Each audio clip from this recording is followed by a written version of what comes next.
All right, everybody, we got this Ford Flex in the shop. Towed in the day.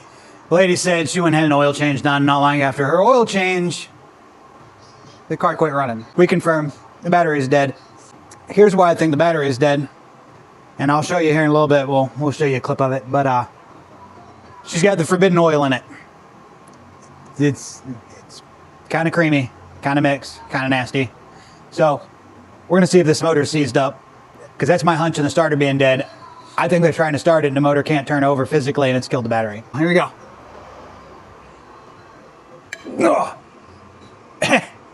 We started turning the crank bolt before we turned the engine over. So,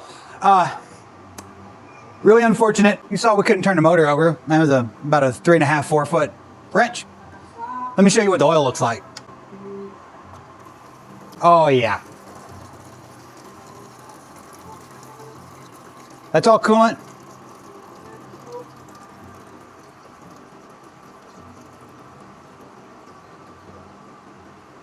Now we're getting oil.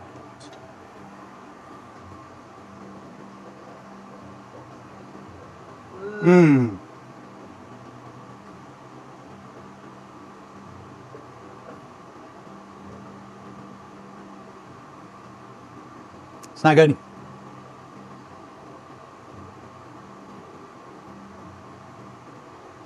All right, so while that drains, let's talk about why this most likely happened. So, these Ford engines are notorious for water pump failures. And when a water pump fails, it leaks its coolant down into the engine oil.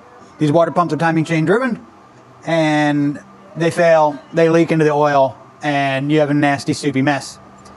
The issue with this is there is a weep hole back here on the side of the engine block where coolant is supposed to come out of.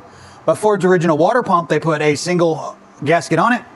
And unfortunately, those gaskets usually failed and leaked coolant into the oil.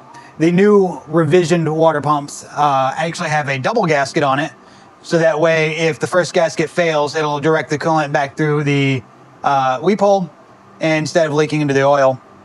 Unfortunately, if you don't catch this in time or check it enough, your oil turns into nasty, soupy coolant mix, and if you continue running it, you ruin the engine. And even though she had just only gotten an oil change 300 miles before this happened, unfortunately, there's really nothing that indicates the oil lube play screwed up. In this case, it was a fluke. The water pump most likely failed right after she had her oil change, and she continued driving, not knowing that there was coolant in the oil. So that's all I have for you. Thank you for watching.